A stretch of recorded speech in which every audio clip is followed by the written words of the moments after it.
Kürdəmir rayonunda 1986-cı il təvəllüdlü Habil qısqanclıq zəminində həyat yoldaşı könüllü qətlə yetirib. Onlar 2009-cu ildə evlənsələr də 2024-cü ildə formal olaraq boşanıb, lakin birlikdə yaşamağa davam ediblər. Habil arvadının başqa kişilərlə münasibət saxladığını və tez-tez Bakıya gedərək naməlum şəxslərlə görüşdüyünü düşünərək qisas almaq qərarına gəlib.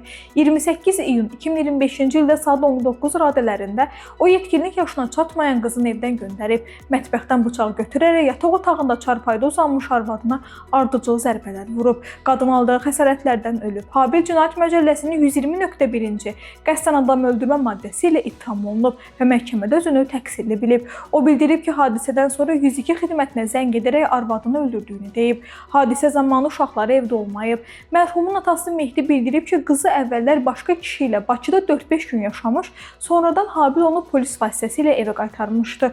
O məhkəmədə kürəkənini bağışladığını və şikayətçi olmadığını deyib. Lənkəran Ağır Cinayətlər Məhkəməsinin hökmü ilə Habil 9 il azadlıqdan məhrum edilib və cəzasını ciddi rejimli həbsxanada çəkəcək.